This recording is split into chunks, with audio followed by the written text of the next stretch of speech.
नमस्कार फ्रेंड्स, मैं आशा करता हूं कि आप लोग सभी अच्छे होंगे। आप लोगों की तैयारी बहुत ही अच्छी प्रकार से चल रही होगी। तो चलिए, आज हम लोगों का क्लास 11 है, जो कि पॉकेट जी के सामान्य ज्ञान खान सर के द्वारा लिखा गया है, उससे लिया गया है। और अभी हम लोग किसकी सीरीज स्टार्ट किए हुए हैं? बायोलॉजी की सीरीज किया स्टार्ट किए हैं, जिसमें आज हमारा 11वां लेक्चर है। तो चलिए, बिना समय को गवाए हुए हम लोग स्टार्ट करते हैं अपने सबसे पहले प्रीवियस क्लास के कुछ क्वेश्चनों के साथ, जो कि लेक्चर नंबर 10 था। तो ये लेक्चर नंबर 10 के कुछ प्रीवियस, जिसमें हम लोगों ने क्या पढ़ा था? पाचन तंत्र पढ़ा था। ये पाचन तंत्र के कुछ क्वेश्चनों के साथ हम लोग अपनी क्लास को स्टार्ट करते हैं, और उसके बाद फिर जो है हम लोग आज रक्त परिसंचरण तंत्र के बारे में पढ़ेंगे। चलिए, तो अब आप मेरे साथ जो भी मैं क्वेश्चन पूछने जा रहा हूँ, उस क्वेश्चन का जवाब देते हुए चलिएगा। तो सबसे पहले पाचन बताइए किसे कहते हैं? तो पाचन जो होता है वो होता है किसी भी जटिल अवयव को किस में बदलना? सरल अवयव में बदलना। और ये जटिल अवयव हमारा कौन कौन होता है? तो ये होता है कार्बोहाइड्रेट, स्टार्च, प्रोटीन और वसा। ये तीन हमारा क्या होता है? जटिल अवयव होता है। और सरल अवयव में कौन कौन आता है? तो सरल अवयव में आते हैं विटामिन, खनिज लवण और जल। ये तीन हमारा सरल अवयव में आता है। चलिए बताइए कि आहार नाल की लंबाई कितनी होती है? तो आहार नाल की लंबाई कितनी होती है? तो इसकी लंबाई होती है 8 से 10 मीटर। आहार नाल की लंबाई 8 से 10 मीटर होती है। हमारा कौन सा जबड़ा गतिमान होता है तथा कौन सा जबड़ा स्थिर होता है? तो हमारे जबड़ा दो प्रकार के होते हैं, एक स्थिर और एक गतिमान। इसमें ऊपरी जबड़ा जो होता है वो हमारा स्थिर होता है, ये स्थिर होता है, और नीचे वाला जो जबड़ा होता है वो गतिमान होता है। ठीक है। अब एक इम्पॉर्टेंट क्वेश्चन, जैसे ये हमारी जीभ हो गई, तो हमें मीठा की अनुभूति कहाँ पे मिलेगी? तो मीठा की अनुभूति इसके आगे के भाग में, उसके बाद इसके जस्ट पीछे के भाग में नमकीन, और उसके बाद उसके पीछे के भाग में क्या मिलेगी हमें? खट्टा, और सबसे पीछे भाग में कड़वा मिलेगी। चलिए, कौन सी दांत जीवन में 2 बार आते हैं? तो जीवन में कितने दांत 2 बार आते हैं? तो 2 बार आने वाले जो दांत होते हैं वो होते हैं 20। इसे दुधिया दांत भी कहते हैं। दांत कितने प्रकार के होते हैं? तो 4 प्रकार के होते हैं, मैंने बताया था। कौन कौन सा? इंसीजर्स, उसके बाद कैरिनस, उसके बाद मोलर और प्रीमोलर। ये 4 प्रकार के दांत होते हैं। इनमें जो सर्वाधिक शाकाहारी में जो दांत पाया जाता है वो कौन सा होता है? तो इंसीजर्स दांत होता है। और मांसाहारी में पाया जाने वाला कैरिनस। ठीक है, कैरिनस दांत मांसाहारी में ज़्यादा पाया जाता है। इसके बाद किस हमारे शरीर का कौन सा अवयव की आकृति जे प्रकार की आकृति होती है? तो ये जे प्रकार की आकृति होती है किसकी? अमाशय की। ठीक है। अब बताइए, अमाशय में कौन सा अम्ल उपस्थित होता है? तो अमाशय में होता है हाइड्रोक्लोरिक अम्ल। और यह हाइड्रोक्लोरिक अम्ल क्या करता है? भोजन के साथ आए हुए जीवाणुओं को नष्ट करता है। तथा टाइलिन, जो कि हमारे लार में पाया जाता है, ये टाइलिन के प्रभाव को भी निष्क्रिय करता है।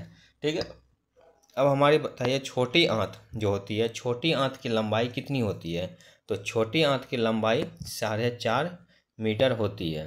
ठीक है। और भोजन के पाचन की सर्वाधिक क्रिया कहाँ होती है? तो भोजन के पाचन की सर्वाधिक क्रिया छोटी आंत में होती है। ठीक है। इसके बाद लार का पीएच मान कितना होता है? तो लार का पीएच मान 6.8 होता है। अर्थात हमारा लार जो होता है वो क्या होता है? अम्लीय होता है। हमारा लार अम्लीय प्रकृति का होता है। ठीक है। लार में कौन कौन से एंजाइम पाए जाते हैं? तो लार में पाए जाते हैं टाइलिन और लाइसोजाइम। टाइलिन और लाइसोजाइम नामक एंजाइम हमारे लार में पाए जाते हैं। ठीक है। हमारे शरीर का सबसे बड़ा आंतरिक अंग कौन सा है? तो हमारे शरीर का सबसे बड़ा आंतरिक अंग कौन है? लीवर या यकृत। ये हमारे शरीर का सबसे बड़ा आंतरिक अंग कहिए या सबसे बड़ी ग्रंथि कहिए, ये लीवर है। ठीक है। लीवर, अच्छा, लीवर कौन से विटामिन का संग्रह करता है? तो vitamin A, vitamin D, vitamin E, vitamin के और विटामिन B12 का संग्रह कौन करता है? लीवर करता है। ठीक है। भ्रूणीय अवस्था में आरबीसी का निर्माण कहाँ होता है? तो भ्रूणीय अवस्था में आरबीसी का निर्माण लीवर में होता है। ठीक है। इसके बाद लार में पाए जाने वाले एंजाइम टाइलिन व लाइसोजाइम होती है, ये मैंने बताया।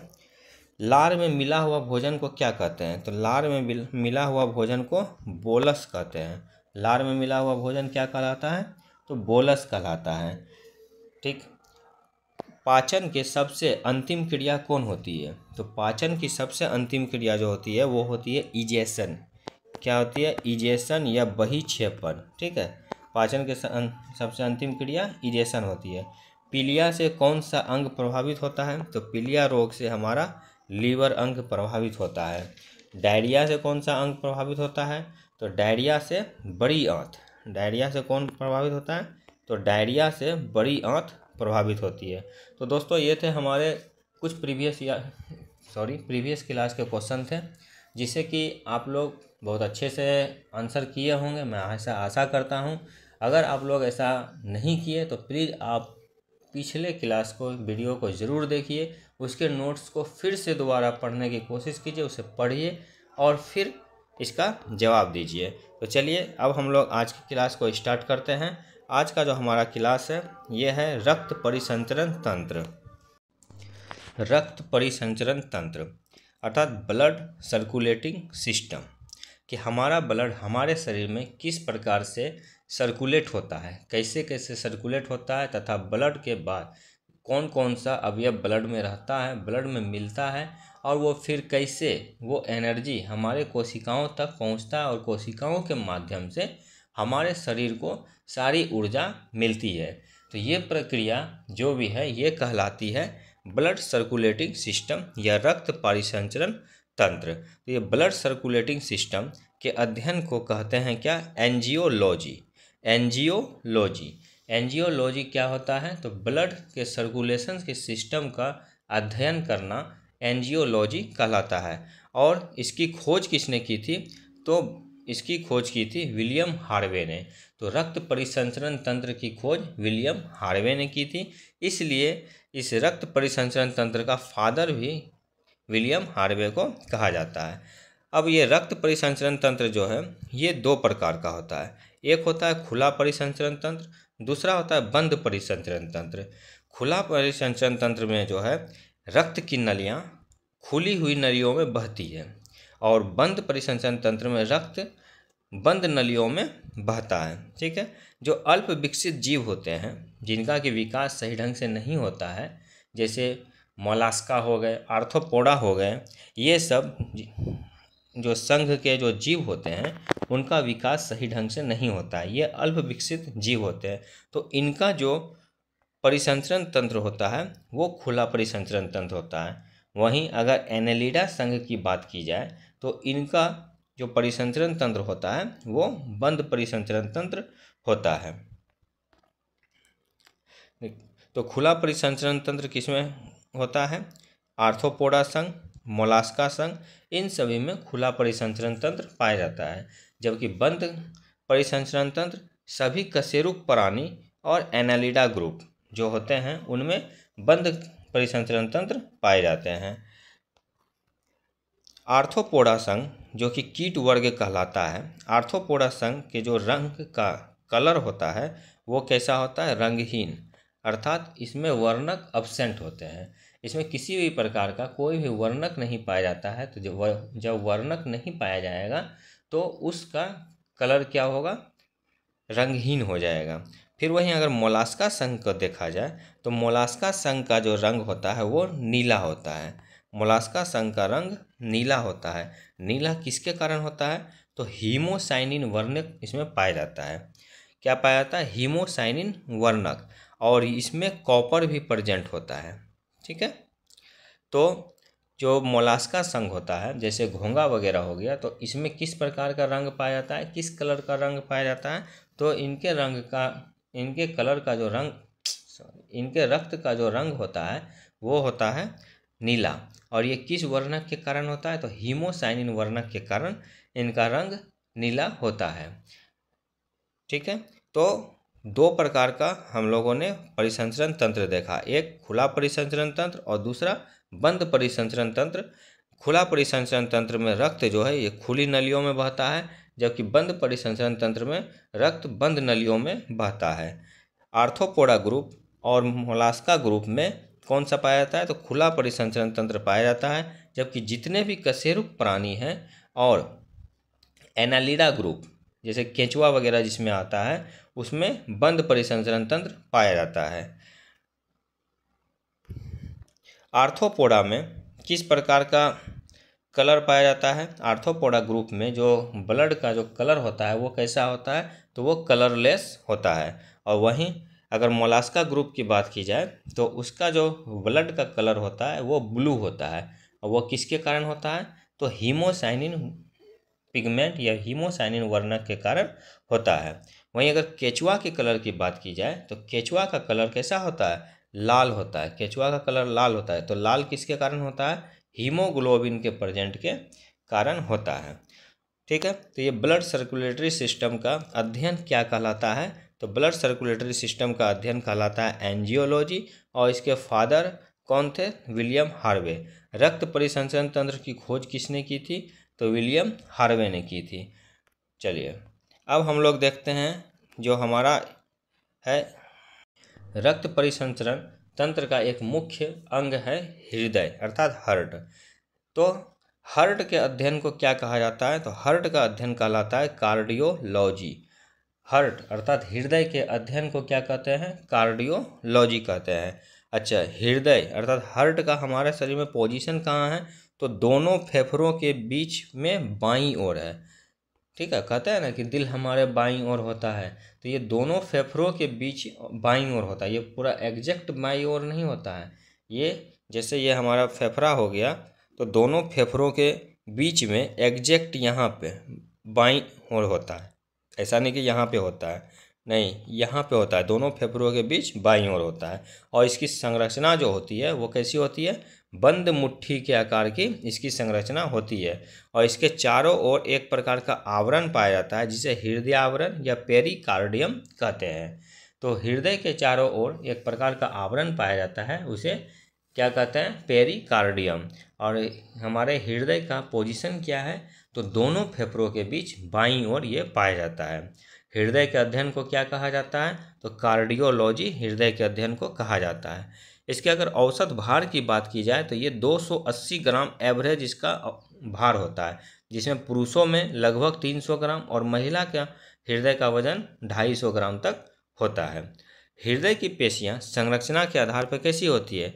तो संरचना के आधार पर ये ऐच्छिक होती है और कार्य के आधार पर कैसी होती है? अनैच्छिक होती है। संरचना के आधार पर ऐच्छिक होती है और कार्य के आधार पर हृदय की संरचना अनैच्छिक होती है। हृदय उत्पत्ति में होता है, कैसा होता है? तो मेसो इंडोडर्मल।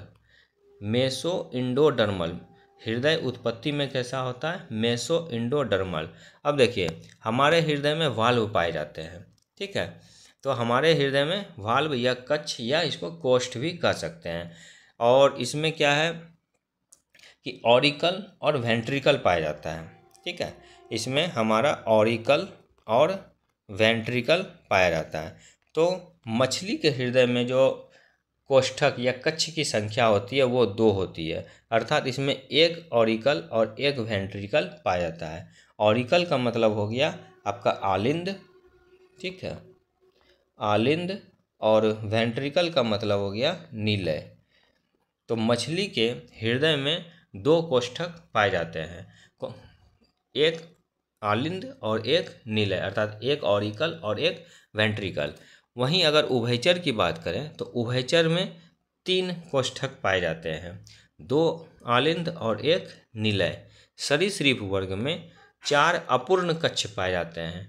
ठीक है, जैसे इनमें पूर्ण के पूर्ण पाए गए तो इसमें 4 अपूर्ण कक्ष पाए जाते हैं, 2 ऑरिकल पाए जाते हैं और 1.5 वेंट्रिकल पाए जाते हैं। लेकिन मगरमच्छ और घड़ियाल में 4 पूर्ण कक्ष पाए जाते हैं, 2 ऑरिकल और 2 वेंट्रिकल। ये अपवाद होते हैं सरीसृप वर्ग का। स्तनधारियों में 4 पूर्ण कक्ष। हम लोग जैसे स्तनधारी हो गए तो हमारे में 4 पूर्ण कक्ष पाए जाते हैं। तो मछली में कितने कक्ष पाए जाते हैं? तो मछली में 2 पूर्ण कक्ष पाए जाते हैं, उभयचर में 3 पाए जाते हैं, सरीसृपों में 4 अपूर्ण कक्ष पाए जाते हैं, अर्थात 3.5 कक्ष पाए जाते हैं। वहीं स्तनधारी में 4 कक्ष पाए जाते हैं। ठीक है। अब देखिए कॉकरोच के हृदय में 13 कक्ष पाए जाते हैं। कॉकरोच के हृदय में 13 कक्ष पाए जाते हैं। और कॉकरोच के ब्लड का कलर कैसा होता है? तो इसके ब्लड का कलर होता है वाइट।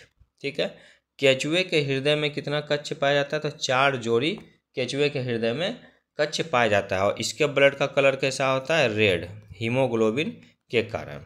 ठीक है। अब देखिए हमारे हृदय की संरचना कैसी होती है। तो ये रहा हमारे हृदय की संरचना। इसको अच्छे से समझने का प्रयास कीजिएगा। हमारे हृदय में देखिए ये 4 कक्ष है, 1, 2, 3 और ये 4। तो हमारे हृदय में 4 कक्ष हो गया। वहीं मछली में कितना होता है? 2 कक्ष होता है, उभयचर में 3 कक्ष होता है, सरीसृप में 3.5 बोलिए या 4 अपूर्ण कक्ष बोलिए, और स्तनधारी में 4 कक्ष होता है। तो ये हम लोग स्तनधारी का कक्ष को लिए हैं। तो स्तनधारी के हृदय में 4 कक्ष हो गए। इसमें एक होता है राइट ऑरिकल, दूसरा होता है लेफ्ट ऑरिकल, तीसरा होता है राइट वेंट्रिकल और चौथा होता है लेफ्ट वेंट्रिकल। तो ये 4 कक्ष हो गए। ठीक है। इसमें देखिए, इसमें पहला है राइट ऑरिकल। राइट ऑरिकल में क्या होता है? यह पूरे शरीर से अशुद्ध रक्त को, ठीक है, यह पूरे शरीर से अशुद्ध रक्त को महाशिरा के द्वारा ग्रहण करता है। यह पूरे शरीर से अशुद्ध रक्त को महाशिरा के द्वारा क्या करता है? ये ग्रहण करता है। यहाँ आप लोग देख सकते हैं कि राइट ऑरिकल अर्थात दायां आलिंद क्या करता है? यह पूरे शरीर से महाशिरा के द्वारा अशुद्ध रक्त को ग्रहण करता है। इसके बाद है लेफ्ट ऑरिकल, बायां आलिंद। यह फेफड़ों से, कहाँ से? तो ये फेफड़ों से शुद्ध रक्त को फुफ्फुस शिरा के द्वारा ग्रहण करता है। ठीक है। तो राइट ऑरिकल और लेफ्ट ऑरिकल दोनों ब्लड को ग्रहण करने का कार्य करता है, जिसमें राइट ऑरिकल ये शरीर से अशुद्ध रक्त को ग्रहण करता है और लेफ्ट ऑरिकल जो होता है, लेफ्ट ऑरिकल फेफड़ों से शुद्ध रक्त को किसके द्वारा? फुफ्फुस शिरा के द्वारा ग्रहण करता है। इसके बाद है राइट वेंट्रिकल। राइट वेंट्रिकल क्या करता है? यह सबसे छोटा कक्ष होता है तथा अशुद्ध रक्त को फुफ्फुस धमनी के द्वारा फेफड़ों में भेजता है। ये क्या करता है? अशुद्ध रक्त को फुफ्फुस धमनी के द्वारा फेफड़ों में भेजने का कार्य करता है। ऑरिकल ग्रहण करने का कार्य करता है और वेंट्रिकल ब्लड को भेजने का कार्य करता है। ठीक है। उसके बाद लेफ्ट वेंट्रिकल जो होता है ये सबसे बड़ा कक्ष होता है। ये सबसे बड़ा कक्ष होता है। पूरे शरीर में शुद्ध रक्त को महाधमनी के द्वारा पंप करता है और खराब होने की इसमें सर्वाधिक संभावना भी बनी होती है। ठीक है। और इसकी दीवार कैसी होती है? सबसे मोटी होती है। तो राइट ऑरिकल अर्थात दायां आलिंद क्या करता है? ये शरीर से अशुद्ध रक्त को महाशिरा के द्वारा ग्रहण करता है।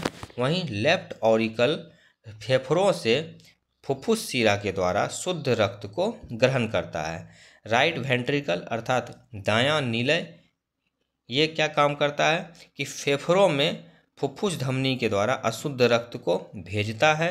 और लेफ्ट वेंट्रिकल जो है ये महाधमनी के द्वारा क्या करता है? महाधमनी के द्वारा पंप करता है। ठीक। सबसे बड़ा कक्ष किसका होता है? लेफ्ट वेंट्रिकल का होता है। इसकी दीवार सबसे मोटी भी होती है और सबसे ज़्यादा खराब होने की संभावना किसकी होती है? तो लेफ्ट वेंट्रिकल की ही खराब होने की संभावना होती है। ठीक है। चलिए आगे देखते हैं। आगे है कि हृदय की स्वयं की कोशिकाओं को शुद्ध रक्त किसके द्वारा पहुंचाया जाता है? तो हृदय की स्वयं की कोशिकाओं को शुद्ध रक्त जो है ये किसके द्वारा? कोरोनरी धमनी के द्वारा पहुंचाया जाता है। कोरोनरी धमनी के द्वारा हृदय की स्वयं की कोशिकाओं के अशुद्ध रक्त को किसके द्वारा पहुंचाया जाता है? तो कोरोनरी शिरा के द्वारा पहुंचाया जाता है। ठीक है। तो कोरोनरी शिरा के द्वारा इसे पहुंचाया जाता है। देखिए हमारा जो राइट ऑरिकल होता है और लेफ्ट ऑरिकल होता है, जैसे ये 4 भाग हुए, ठीक है। तो ये हमारा हो गया राइट ऑरिकल और ये हमारा हो गया लेफ्ट ऑरिकल, ठीक है। तो राइट ऑरिकल और लेफ्ट ऑरिकल के मध्य में क्या होता है, एक आलिंद पिट्ट पाया जाता है, ऑरिकल पट्टी पाया जाता है, ठीक है। तो बच्चे के जन्म से पहले इसमें एक क्या होता है, छेद पाया जाता है, ठीक है। तो जिसमें बच्चों का जन्म होता है तो उस समय ये राइट ऑरिकल और लेफ्ट ऑरिकल के बीच में जो ऑरिकल पट्टी होता है उसमें एक छेद होता है, जिसे क्या कहते हैं, फोरामेन ओवल्स कहते हैं, ठीक है। ये फोरामेन ओवल्स कहते हैं। तो जब जन्म हो जाता है बच्चों का तो ये छेद बंद हो जाता है, ठीक है। लेकिन ये कभी कभी क्या होता है कि ये छेद बंद नहीं हो पाता है, जिससे क्या होता है कि जो हमारा अशुद्ध रक्त होता है और इधर से जो शुद्ध रक्त जो आता है, ये दोनों क्या हो जाते हैं, आपस में मिलने लगते हैं, आपस में मिल जाते हैं। इससे बच्चे का शरीर का कलर क्या पड़ जाता है, नीला पड़ जाता है, ठीक है, ब्लू पड़ जाता है। तो इस बच्चे को क्या कहा जाता है, ब्लू बेबी कहा जाता है। ये जो ब्लू बेबी है ये तो इसी बच्चे को कहा जाता है, तथा इस रोग को साइनोसिस कहते हैं। तो ये ब्लू बेबी क्या हुआ कि जिस समय हमारे शरीर का निर्माण होता है भ्रूणीय अवस्था में, तो हमारा जो राइट ऑरिकल और लेफ्ट ऑरिकल होता है इसके बीच में एक ऑरिकल पट्टी पाई जाती है तथा उसमें एक छेद होता है। तो जिस समय निर्माण होता है तो उस समय ये छेद उपस्थित होता है, लेकिन जब बच्चे का निर्माण कंप्लीट हो जाता है तो जन्म के समय जो होता है तो ये छेद बंद हो जाती है, ताकि हमारा जो इम्प्योर ब्लड है और इधर से जो प्योर ब्लड आता है वो दोनों मिक्सअप ना हो सके। लेकिन किसी किसी में क्या होता है कि ये छेद खुला रह जाता है, अर्थात बंद नहीं हो पाता है। तो यहाँ क्या होता है कि ये इम्प्योर ब्लड और ये प्योर ब्लड दोनों आपस में मिक्स हो जाते हैं। तो मिक्स हो जाने के कारण बच्चे का कलर कैसा पड़ जाता है, तो ये नीला पड़ जाता है, इसे ब्लू बेबी कहते हैं। और इसके द्वारा जो रोग हो जाता है, ये जो रोग हुआ इसे क्या कहते हैं, साइनोसिस कहते हैं, ठीक है। अब देखिए हमारा जो हमारा जो हार्ट होता है, हार्ट का राइट वाला जो होता है इसमें क्या होता है, अशुद्ध रक्त बहता है। मैंने अभी बताया कि ये क्या करता है, हमारे शरीर से अशुद्ध रक्त को ग्रहण करता है। और वहीं जो लेफ्ट वाला भाग होता है ये क्या करता है, शुद्ध रक्त होता है, ठीक है। ये फेफड़ों से शुद्ध रक्त को ग्रहण करता है। एकमात्र धमनी जिसमें अशुद्ध रक्त बहता है वो कौन होती है, फुफ्फुस धमनी। क्योंकि हम लोग जानते हैं कि धमनी में कौन सा रक्त बहता है, तो शुद्ध रक्त बहता है, लेकिन फुफ्फुस धमनी में अशुद्ध रक्त बहता है। इसी प्रकार से सीरा में हमारा अशुद्ध रक्त बहता है, लेकिन एकमात्र सीरा है जिसमें कि शुद्ध रक्त बहता है, वो है फुफ्फुस सीरा। तो क्वेश्चन जो पूछा जाता है वो पूछा जाता है कि अशुद्ध रक्त किस में बहता है, तो अशुद्ध रक्त जो है वो किस में बहता है, सीरा में बहता है। लेकिन एक अपवाद है फुफ्फुस धमनी, इसमें भी अशुद्ध रक्त बहता है। वहीं अगर शुद्ध रक्त की बात की जाए तो शुद्ध रक्त जो है वो धमनी में बहता है, और लेकिन एक अपवाद है अशुद्ध रक्त बहने वाला धमनी, फुफ्फुस धमनी, ठीक है। अब देखिए हमारा हृदय क्या काम करता है। हमारा हृदय का जो सबसे मेन काम है वो है रक्त को पंप करना। वो क्या है, रक्त को पंप करना, अर्थात ब्लड को पंप करना, ब्लड को पहुंचाना या खींचना कहीं से, ठीक है। तो हमारे हृदय का क्या काम है, तो रक्त को पंप करना। हृदय में ध्वनि कैसी उत्पन्न होती है, तो लब डब की ध्वनि उत्पन्न होती है। और ये लब डब की जो ध्वनि उत्पन्न होती है, जो इसके अंदर जो वाल्व पाए जाते हैं वो वाल्व ओपन होता है और क्लोज होता है। तो ये ओपन और क्लोज की जो ध्वनि होती है ये कैसी होती है, लब डब। लेकिन अगर हमारे वाल्व में कुछ खराबी आ जाए तो उसकी ध्वनि कैसी होती है, मरमर की ध्वनि होती है। तो आप लोग डॉक्टर को देखते होंगे, डॉक्टर जो आला लगा के जो चेक करते हैं वो इसी साउंड को सुनते हैं कि अगर आपका हृदय स्वस्थ है तो वो कैसी ध्वनि उत्पन्न करेगी, लब डब की करेगी। लेकिन अगर आपका हृदय में कुछ खराब है, उसके कपाट या वाल्व में कुछ खराबी है, तो कैसी ध्वनि उत्पन्न करेगी, तो मर मर की ध्वनि उत्पन्न करेगी। शरीर में रक्त एक बार जाने के लिए, मतलब पूरे होल बॉडी में रक्त का सर्कुलेशन होने के लिए जो हमारा हृदय होता है इससे ये कितनी बार गुजरता है, तो इससे ये 2 बार गुजरता है। ठीक है, इससे कितनी बार गुजरता है, तो ये 2 बार गुजरना पड़ता है। तो शरीर में रक्त का एक बार जाने के लिए हृदय से कितनी बार गुजरना पड़ता है, 2 बार गुजरना पड़ता है। अब इसका क्रम देखिए कैसे होता है, ये कैसे कैसे जाता है। तो सबसे पहले ये जाता है हमारा दायां आलिंद अर्थात राइट ऑरिकल में, उसके बाद दायां नीलय अर्थात राइट वेंट्रिकल में। ठीक है, उसके बाद फुफ्फुस धमनी में, फुफ्फुस धमनी से होते हुए फेफड़े में, फुफ्फुस शिरा में, उसके बाद बायां आलिंद या लेफ्ट ऑरिकल में, फिर बायां नीलय लेफ्ट वेंट्रिकल में, उसका महाधमनी, और लास्ट में ये हमारे शरीर में चला जाता है। तो ये उतना याद रखने की ज़रूरत नहीं है, बस इसको एक समझाने के लिए था कि रक्त का जो परिसंचरण होता है, रक्त का जो सर्कुलेशन सिस्टम होता है वो कैसे होता है। तो ये हम लोगों ने देख लिया। ठीक है, अब आगे देखते हैं। आगे है कि मछली में कैसा परिसंचरण तंत्र पाया जाता है। तो मछली में एकल परिसंचरण तंत्र पाया जाता है। मैंने बताया कि मछली में 2 ही क्या होते हैं, कोष्ठक होते हैं, 2 ही कक्ष होते हैं, लेकिन हमारे में कितने होते हैं, 4 कक्ष होते हैं। तो मछली में एक ही परिसंचरण तंत्र पाया जाता है। ठीक है, अब है हृदय प्रत्यारोपण। हृदय का प्रत्यारोपण अर्थात हृदय को एक जगह से दूसरे जगह में शिफ्ट करना। ठीक है, तो इसका जो है पूरे वर्ल्ड में सबसे पहले जो काम स्टार्ट किया था डॉक्टर क्रिश्चियन बर्नार्ड ने किया था। तो हृदय प्रत्यारोपण का सबसे पहला जो वर्क किया था वो किसने किया था, डॉक्टर क्रिश्चियन बर्नार्ड ने। लेकिन भारत में किसने किया था, डॉक्टर वेणुगोपाल ने। ठीक है, भारत में डॉक्टर वेणुगोपाल ने हृदय प्रत्यारोपण सबसे पहले किया था, और पूरे विश्व में डॉक्टर क्रिश्चियन बर्नार्ड ने। प्रथम जो कृत्रिम हृदय बनाया गया था, आर्टिफिशियल हार्ट बनाया गया था, उसका नाम था जार्विक 7। क्या था, जार्विक 7। और इसे किसने बनाया था, डॉक्टर रॉबर्ट जार्विक ने बनाया था। तो प्रथम कृत्रिम हृदय जार्विक 7 था, और इसे किसने बनाया था, तो डॉक्टर रॉबर्ट जार्विक ने बनाया था। अब एक टर्म आता है ब्लड प्रेशर, जो कि आप लोग नॉर्मली सुनते हैं, इसका ब्लड प्रेशर बढ़ गया, इसका ब्लड प्रेशर कम हो गया, अर्थात बीपी। ठीक है, रक्त दाब कि रक्त द्वारा धमनियों की भित्ति पर कितना दाब डाला जाता है, उसे क्या कहते हैं, रक्त दाब या ब्लड प्रेशर कहते हैं। तो रक्त के द्वारा धमनियों की भित्ति पर डाला गया दाब क्या कहलाता है, ब्लड प्रेशर या रक्त दाब कहलाता है। इसको सबसे पहले किसने मापा था, तो स्टीफन हेल्स ने। रक्त दाब अर्थात ब्लड प्रेशर को सबसे पहले किसने मापा था, स्टीफन हेल्स ने मापा था। लेकिन मानव में सबसे पहले किसने नापा था, तो विलियम हार्वे ने।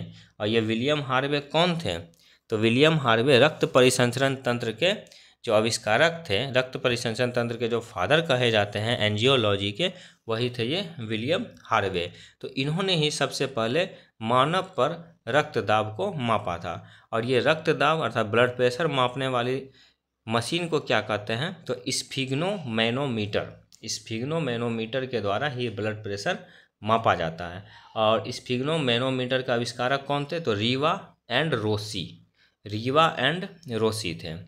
हम लोगों का जो शरीर होता है, शरीर में जो ब्लड प्रेशर होता है वो एक्चुअली में नॉर्मली कितना रहना चाहिए, तो 120/80। कितना होना चाहिए, ये होना चाहिए 120/80।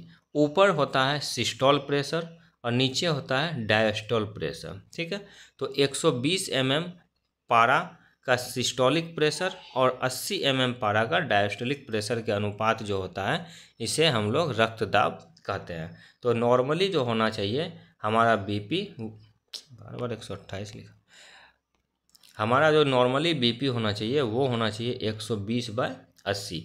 अगर इससे हमारा कम हुआ तो हम लोग लो बीपी के शिकार हो गए, अगर इससे ज़्यादा हुआ तो हम लोग हाई बीपी के शिकार हो जाते हैं। ठीक है, अब देखिए high blood pressure and low blood pressure.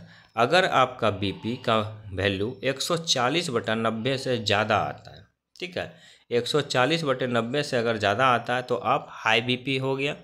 ठीक है, इसे हाई बीपी को क्या कहते हैं, हाइपरटेंशन कहा जाता है। हाई बीपी का होना हाइपरटेंशन कहलाता है।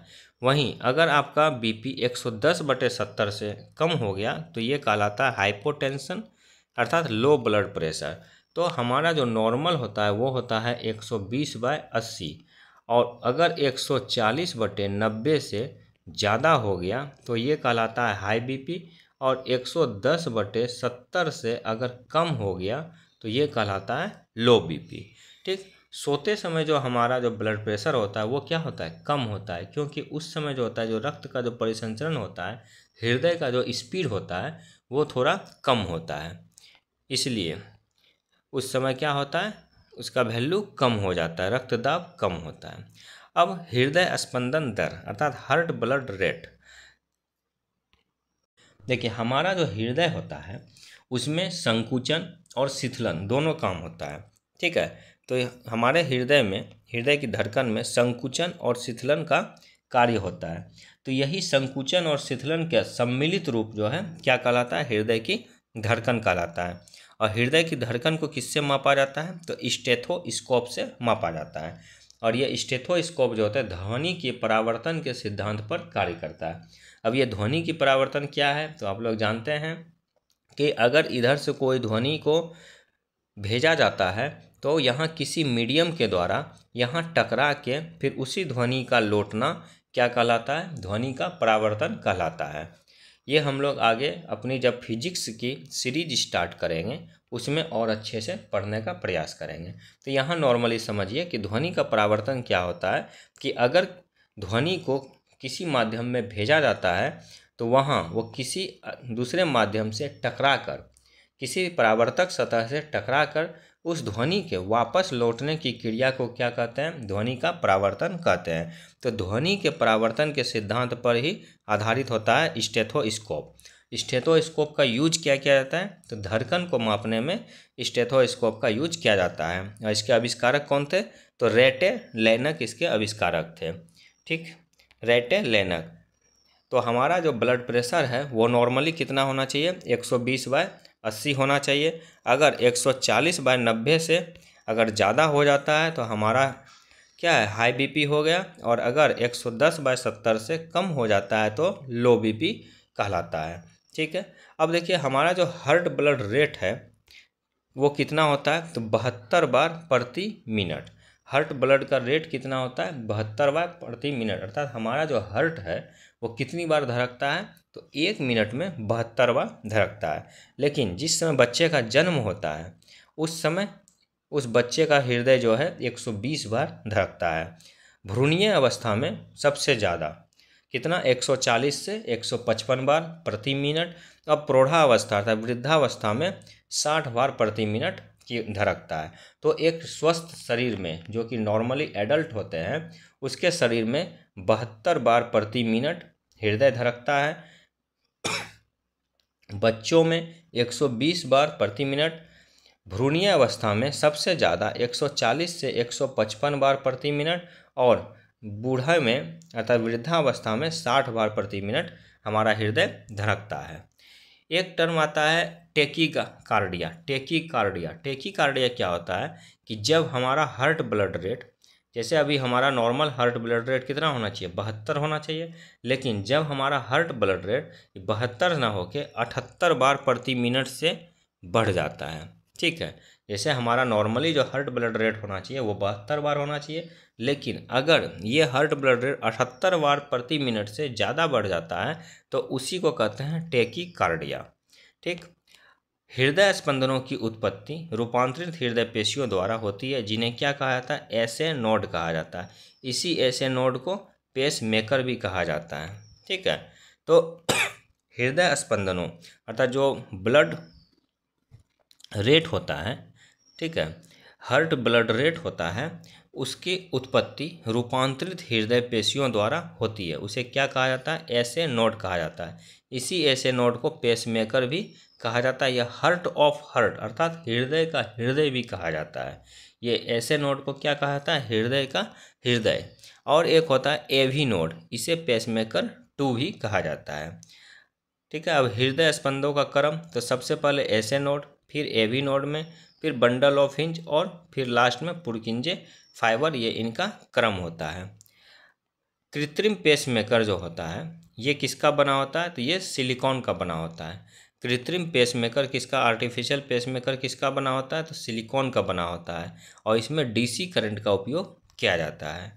हार्ट ब्लड का रेगुलेशन या नियमन क्या कहलाता है? मेडुला ऑब्लोंगेटा द्वारा होता है। जो हमारा हार्ट ब्लड है इसका रेगुलेशन किसके द्वारा होता है? तो मेडुला ऑब्लोंगेटा के द्वारा होता है। और हृदय स्पंदन की दर को बढ़ाता कौन है? तो उसके जो हार्ट बीट को बढ़ाने का जो काम करता है ये दो हार्मोन करता है, थायरोक्सिन व एड्रीनेलिन हार्मोन करता है। हमारे हार्ट बीट को बढ़ाने का कार्य कौन करता है? तो थायरोक्सिन और एड्रीनेलिन हार्मोन। और हमारे हृदय के स्पंदन की दर को कम कौन करता है? तो ये करता है इंसुलिन हार्मोन। तो थायरोक्सिन हार्मोन और एड्रीनेलिन हार्मोन हमारे हृदय के दर को क्या करता है? बढ़ाता है। वहीं अगर इंसुलिन हार्मोन की बात की जाए तो ये हमारे हृदय की दर को कम करता है। अब है हार्ट साइकिल, अर्थात ये क्या होता है कि पूरे एक धड़कन को धड़कने में, जैसे 72 बार हम लोगों का धड़कन धड़कता है, तो एक धड़कन को धड़कने में जो समय लगता है उसे क्या कहते हैं? हार्ट साइकिल कहते हैं। तो और इसका वैल्यू कितना होता है? 0.8 सेकेंड होता है।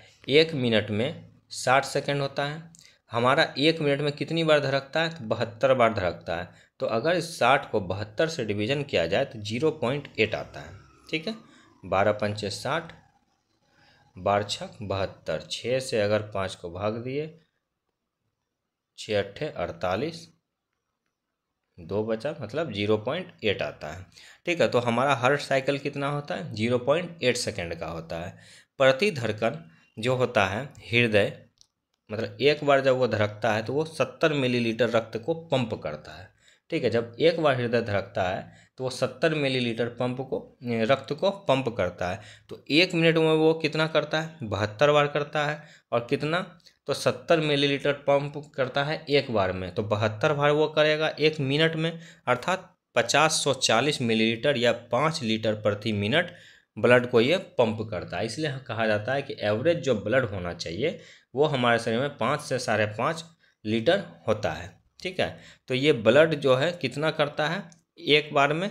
तो मतलब एक मिनट में ये 5 लीटर ब्लड को पंप कर देता है हमारा हृदय। और अगर एक बार की बात की जाए तो ये 70 मिलीलीटर रक्त को पंप करता है। अब है पल्स रेट या नाड़ी दर। डॉक्टर लोग को देखते होंगे कि नाड़ी को छू के वो लोग अंदाज़ा लगा लेते हैं कि हमारा जो हृदय है वो सही ढंग से चल रहा है या नहीं चल रहा है। तो नाड़ी की जो दर है वो पल्स रेट जो है वो मापी जाती है हाथ में। और ये भी सामान्यतः कितना होता है? 72 बार प्रति मिनट होता है। ये जितनी बार धड़कन धड़कता है उतनी बार ही ये धड़कता है। ठीक है, तो इससे भी हम लोगों का पता लग जाता है कि हमारा जो हृदय है वो सही ढंग से काम कर रहा है या नहीं कर रहा है। और इसका जो मापन का जो क्रिया होता है ये रेडियल धमनी से होता है। और इसको जो मापते हैं वो किसके द्वारा मापते हैं? स्फिग्नोमीटर के द्वारा। तो पल्स रेट किसके द्वारा मापा जाता है? स्फिग्नोमीटर के द्वारा मापा जाता है। अब एक वर्ड आता है ईसीजी। ईसीजी होता है इलेक्ट्रोकार्डियोग्राफी। ठीक है, हृदय स्पंदन के दौरान हृदय की पेशियों में उत्पन्न होने वाले विद्युत विभव को ग्राफ के रूप में प्राप्त करना इलेक्ट्रोकार्डियोग्राम कहते हैं, तथा यंत्र को इलेक्ट्रोकार्डियोग्राफ तथा विधि को इलेक्ट्रोकार्डियोग्राफी कहते हैं।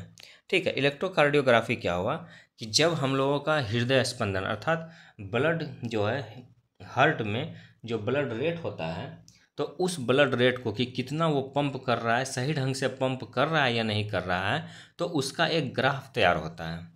तो इस ग्राफ को क्या कहते हैं? इलेक्ट्रोकार्डियोग्राम कहते हैं। ठीक है, और जिस यंत्र के द्वारा, जिस इंस्ट्रूमेंट के द्वारा इस इलेक्ट्रोकार्डियोग्राम को प्राप्त किया जाता है, उस ग्राफ को प्राप्त किया जाता है, ठीक है, उसे क्या कहते हैं? इलेक्ट्रोकार्डियोग्राम कहते हैं। ये जो इलेक्ट्रोकार्डियोग्राफ को प्राप्त करते हैं उस यंत्र को क्या कहते हैं? इलेक्ट्रोकार्डियोग्राम। और इस विधि, इस प्रोसेस को क्या कहा जाता है? इलेक्ट्रोकार्डियोग्राफी। तो हमारा ब्लड हमारे हृदय में कितना पंप हो रहा है, सही ढंग से पंप हो रहा है या नहीं हो रहा है, इसको एक ग्राफ के रूप में रिप्रेजेंट किया जाता है। इसे इलेक्ट्रोकार्डियोग्राफ कहते हैं। और इसे जिस इंस्ट्रूमेंट की मदद से मापा जाता है उसे इलेक्ट्रोकार्डियोग्राम कहते हैं। और इस विधि को ही इलेक्ट्रोकार्डियोग्राफी कहा जाता है। इसका आविष्कार इंथोवान ने किया था। इसका आविष्कार किसने किया था? तो ईसीजी का आविष्कार इंथोवान ने किया था और इन्हें ही फादर ऑफ ईसीजी भी कहा जाता है। तो फादर ऑफ ईसीजी किसे कहा जाता है? तो इंथो वान को कहा जाता है। ठीक है। अब है रक्त वाहिनियाँ, ब्लड वेसल। तो ब्लड वेसल क्या है?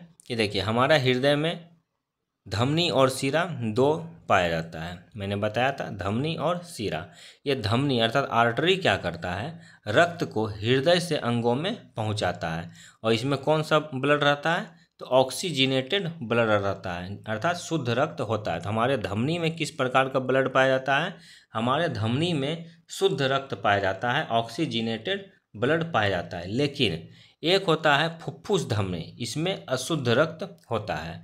हमारा जो धमनी में जो ब्लड प्रेशर होता है वो हाई होता है और इसमें जो ब्लड का कलर होता है वो गहरा लाल होता है।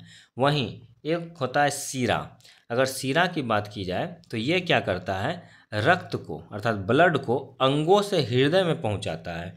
धमनी हृदय से अंग में पहुंचाता है और सीरा उसके जस्ट उल्टा करता है कि अंगों से हृदय में पहुंचाता है। धमनी में ऑक्सीजनेटेड अर्थात शुद्ध रक्त बहता है, लेकिन सीरा में अशुद्ध रक्त जिसमें कि कार्बन डाइऑक्साइड मिक्स होता है वो रक्त बहता है।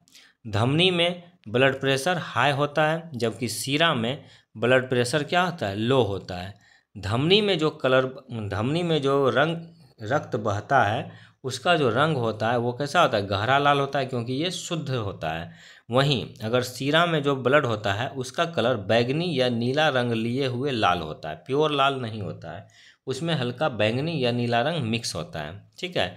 तो धमनी और सीरा हो गया कि धमनी में शुद्ध रक्त बहता है, इसका अपवाद कौन है? फुफ्फुस धमनी में ऑक्सीजनेटेड ब्लड बहता है, इसमें ब्लड प्रेशर हाई होता है और इसके रंग कैसा होता है? इसके रक्त का रंग, ब्लड का रंग कैसा होता है? गहरा लाल होता है। वहीं सीरा में रक्त जो है अंगों से हृदय में पहुंचती है, इसमें अशुद्ध रक्त बहता है, अर्थात इसमें जो ब्लड होता है उसमें कार्बन डाइऑक्साइड की मात्रा होती है।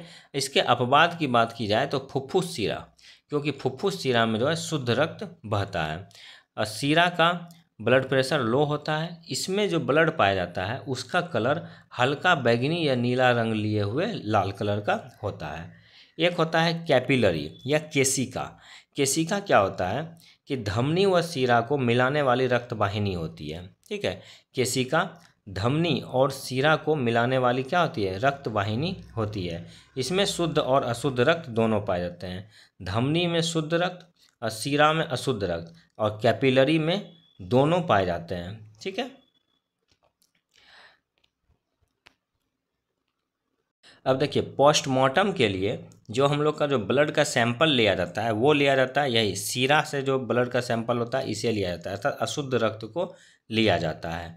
सबसे बड़ी धमनी कौन सी होती है? तो ओआर्टा अर्थात महाधमनी आपको ऑप्शन में नहीं देगा, आपको ओआर्टा ऑप्शन में देगा। तो सबसे बड़ी धमनी कौन सी होती है? महाधमनी या ओआर्टा। और सबसे बड़ी सीरा कौन होती है? महासीरा या वेनी कावा।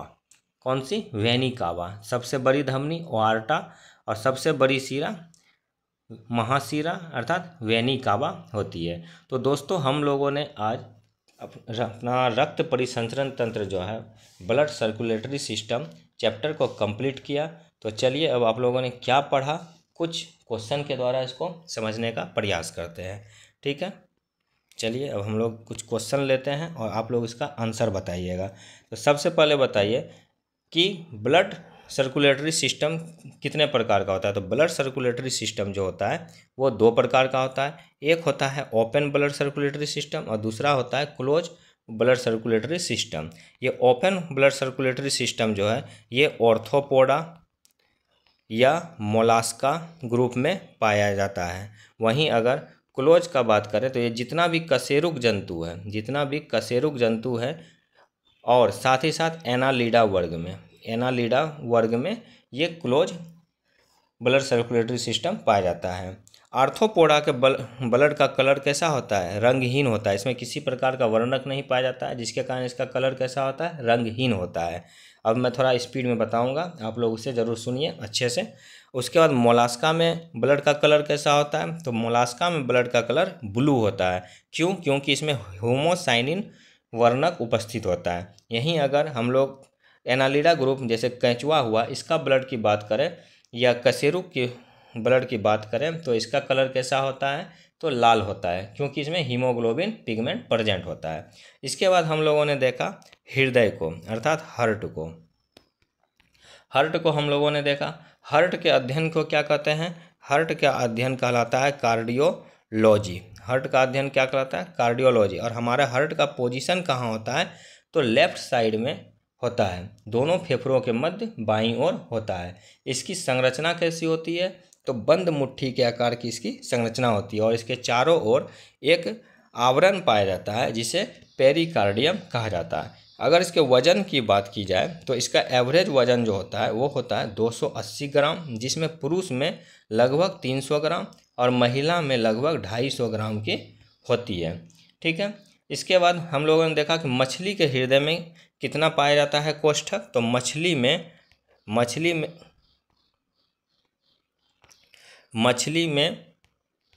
2 कोष्ठक पाया जाता है। वहीं उभयचर में 3 कोष्ठक पाया जाता है। सरीसृप में 4 अपूर्ण पाया जाता है, 4 अपूर्ण कोष्ठक पाया जाता है। लेकिन मगरमच्छ और घड़ियाल में जो है 4 पूर्ण कक्ष पाया जाता है। वहीं अगर स्तनधारी की बात करें तो इसमें 4 पूर्ण कक्ष पाए जाते हैं। कॉकरोच में 13 और केंचुआ में 4 जोड़ी पाया जाता है। ठीक है। अगर अब देखिए हम लोग इसकी संरचना देखे थे, संरचना क्या था, ये हमारा हृदय था, इसमें 4 कोष्ठक था। इधर था हमारा राइट ऑरिकल, इधर था लेफ्ट ऑरिकल, इधर था हमारा राइट वेंट्रिकल और इधर लेफ्ट वेंट्रिकल। ये राइट ऑरिकल क्या करता है, शरीर से अशुद्ध रक्त को महाशिरा के द्वारा लेता है और ये लेफ्ट ऑरिकल क्या करता है, फेफड़ों से शुद्ध रक्त, हमारा इधर आता है शुद्ध रक्त और इधर से आता है अशुद्ध रक्त। एक मिनट फिर से, ये हो गया हमारा हृदय, इसमें 4 वाल्व हो गया, इधर हो गया राइट ऑरिकल, इधर हो गया लेफ्ट ऑरिकल, इधर हो गया राइट वेंट्रिकल और इधर हो गया लेफ्ट वेंट्रिकल। राइट ऑरिकल में अशुद्ध रक्त महाशिरा के द्वारा आता है और लेफ्ट ऑरिकल में फुफ्फुस शिरा के द्वारा शुद्ध रक्त फेफड़ों से आता है। वहीं राइट वेंट्रिकल जो होता है ये अशुद्ध रक्त को फेफड़ों में फुफ्फुस धमनी के द्वारा भेजता है। ये राइट वेंट्रिकल जो है ये सबसे छोटा होता है। और वहीं लेफ्ट वेंट्रिकल क्या करता है, ये शुद्ध रक्त को शरीर में भेजने का कार्य करता है। और सबसे बड़ा कौन होता है, सबसे बड़ा कक्ष लेफ्ट वेंट्रिकल होता है और सर्वाधिक खराब होने की संभावना भी लेफ्ट वेंट्रिकल की ही होती है। इसके बाद हम लोगों ने देखा कि एक ब्लू बेबी क्या होता है कि जिस समय हमारा भ्रूणीय अवस्था का निर्माण होता है, शिशु का निर्माण होता है, तो हमारा जो हृदय 4 कोष्ठों में बटा होता है, तो इधर राइट ऑरिकल और लेफ्ट ऑरिकल के बीच में एक ऑरिकल वाल पाया जाता है और इस ऑरिकल वाल में एक छेद होता है। इधर से हमारा अशुद्ध रक्त आता है और इधर से हमारा शुद्ध रक्त आता है। तो ये दोनों क्या होता है उस समय अपना क्रिया करता है। लेकिन जब शिशु का निर्माण कंप्लीट हो जाता है तो उस समय ये वाल्व जो होता है, ये छेद होता है, ये बंद हो जाता है। लेकिन किसी में ये छेद बंद नहीं हो पाता है, जिससे इधर से जो अशुद्ध रक्त आता है और इधर से शुद्ध रक्त आता है, ये दोनों क्या हो जाता है, मिक्सअप हो जाता है, जिसके कारण कि बच्चे के शरीर का रंग कैसा पड़ने लगता है, नीला पड़ने लगता है। उसी बच्चे को ब्लू बेबी कहा जाता है। और ये जो रोग हो जाता है इसे क्या कहते हैं, साइनोसिस कहते हैं। इसे ही साइनोसिस रोग कहा जाता है। ठीक है। हृदय का काम क्या होता है, तो हृदय जो होता है इसका काम होता है हमारे ब्लड को पंप करना। ठीक है, हमारे ब्लड को पंप करना। और इसकी ध्वनि कैसी निकलती है, तो वो निकलती है लब डब की ध्वनि निकलती है। एक स्वस्थ हृदय की ध्वनि कैसी निकलती है, लब डब की। लेकिन अगर हमारा हृदय का वाल्व सही ढंग से काम नहीं करे तो उसमें ध्वनि कैसी निकलती है, तो उसमें ध्वनि निकलती है मरमर की ध्वनि निकलती है। ठीक है। फिर एक आता है टर्म हृदय प्रत्यारोपण, अर्थात हृदय प्रत्यारोपण, हृदय को एक जगह से दूसरे जगह फिक्स करना। तो ये जो सबसे पहले किया गया था ये डॉक्टर क्रिश्चियन बर्नार्ड के द्वारा किया गया था और हमारे भारत में डॉक्टर वेणुगोपाल के द्वारा किया गया था। फर्स्ट आर्टिफिशियल हृदय जो है, आर्टिफिशियल हार्ट, वो था जार्विक 7 और इसे कौन वैज्ञानिक ने बनाया था, तो डॉक्टर जार्विक ने बनाया था। एक टर्म आता है ब्लड प्रेशर अर्थात बीपी। अर्थात रक्त के द्वारा धमनी पे डाला गया दाब। हमारा जो बीपी होता है वो एक्चुअली में नॉर्मली होना चाहिए, बीपी 120/80 होना चाहिए। ये ऊपर सिस्टोल प्रेशर कहलाता है और नीचे डायस्टोल प्रेशर कहलाता है। लेकिन अगर हमारा बीपी 140/90 से अगर बढ़ जाए तो हाइपरटेंशन अर्थात उच्च रक्तदाब कहलाता है। वहीं अगर ये कम होके 110/70 से कम होना स्टार्ट हो जाए तो ये हाइपोटेंशन अर्थात लो ब्लड प्रेशर कहलाता है। ठीक, इसके बाद हम लोगों का जो हृदय होता है वो एक बार में मतलब 1 मिनट में कितनी बार धड़कता है? 72 बार धड़कता है। बच्चे में जन्म के समय 120 बार प्रति मिनट धड़कता है। भ्रूणीय अवस्था में सबसे ज़्यादा 140 से 155 बार धड़कता है। लेकिन वही प्रौढ़ा अवस्था या वृद्धावस्था में 60 बार हमारा हृदय धड़कता है। ठीक है, अब एक है हार्ट साइकिल। हार्ट साइकिल क्या होता है कि एक बार में ब्लड का पूरे शरीर में दौड़ना, मतलब एक बार में जो पंप करता है हमारा हृदय उसे क्या कहते हैं? हृदय साइकिल। और हृदय साइकिल कितना होता है? 0.8 सेकेंड का होता है। ठीक है, और ये हमारा जो हृदय होता है 1 मिनट में कितने लीटर ब्लड को सर्कुलेट करता है? तो 50-140 मिलीलीटर अर्थात 5 लीटर ब्लड को ये 1 मिनट में पंप कर देता है। ठीक है, एक ईसीजी हम लोगों ने देखा, ईसीजी इलेक्ट्रोकार्डियोग्राफ। जो हमारा जो हार्ट का ये ब्लड रेट होता है तो वो सही ढंग से चल रहा है या नहीं चल रहा है उसको एक ग्राफ के द्वारा रिप्रेजेंट किया जाता है। इसी ग्राफ को इलेक्ट्रोकार्डियोग्राफ कहा जाता है। ठीक है, और जिस मशीन के द्वारा इस ग्राफ को देखा जाता है उसे इलेक्ट्रोकार्डियोग्राम कहते हैं और इस पूरे प्रोसेस को इलेक्ट्रोकार्डियोग्राफी कहा जाता है। ठीक है, इसके बाद धमनी और सीरा। धमनी और सीरा देखा, ये धमनी में क्या होता है? शुद्ध रक्त होता है। एक धमनी होती है फुफ्फुस धमनी जिसमें अशुद्ध रक्त होता है। इसमें हाई बीपी होता है और इसके जो ब्लड का कलर होता है वो होता है रेड, प्योर रेड, और इसमें शुद्ध रक्त अर्थात ऑक्सीजनेटेड रक्त बहता है। वहीं सीरा में अशुद्ध रक्त बहता है। सीरा में अशुद्ध रक्त बहता है और लेकिन इसका एक अपवाद कौन है? फुफ्फुस सीरा। फुफ्फुस सीरा में शुद्ध रक्त बहता है। इसमें ब्लड प्रेशर जो होता है वो लो ब्लड प्रेशर होता है और इसमें जो ब्लड का कलर होता है वो हल्का बैंगनी या ब्लू रंग लिए हुए लाल होता है। एक होती है कैपिलरी अर्थात केशिका। धमनी और सीरा जहाँ पे दोनों मिलती है, ठीक है, तो वहाँ मिलाने वाली जो रक्त वाहिनियाँ होती है उसी को कैपिलरी कहते हैं। इसमें शुद्ध और अशुद्ध दोनों प्रकार का रक्त बहता है। पोस्टमार्टम के लिए किस प्रकार के ब्लड का नमूना लिया जाता है? तो वो सीरा के ब्लड का नमूना लिया जाता है पोस्टमार्टम के लिए। और सबसे बड़ी धमनी कौन होती है? एआर्टा। ओआर्टा जो होती है वो सबसे बड़ी धमनी होती है जिसे महाधमनी कहा जाता है और सबसे बड़ी सीरा महासीरा जिसे वैनी कावा कहा जाता है। तो दोस्तों आज हम लोगों ने रक्त परिसंचरण तंत्र को पूरा कंप्लीट कर लिया, जो कि खान सर के द्वारा जो सामान्य ज्ञान पॉकेट जीके है उससे ये नोट्स तैयार करके बनाया गया। इसके पहले मैंने पूरे टोटल 10 क्लास को लिया है और ये हमारा आज का लेक्चर नंबर 11 है। तो मैं आशा करता हूँ कि आप लोगों ने वो वीडियो भी ज़रूर देखा होगा। अगर नहीं देखा होगा तो प्लीज़ आप लोग अपनी पढ़ाई को कंटिन्यू करने के लिए इसके पहले प्रीवियस क्लास को भी ज़रूर देखें। तथा मैं आप लोगों से एक रिक्वेस्ट और करता हूं कि आप लोग इसका प्रॉपर नोट्स बनाएं। उस नोट्स का जितनी बार हो सके बार रिवीजन करें। ये जैसे ये सीरीज कंप्लीट होगी इसके बाद मैं एक मैराथन क्लास लूँगा। ठीक है, एक मैराथन क्लास लूँगा। वो मैराथन क्लास में टोटल जितने भी बायोलॉजी हैं वो पूरे को कवर करूँगा।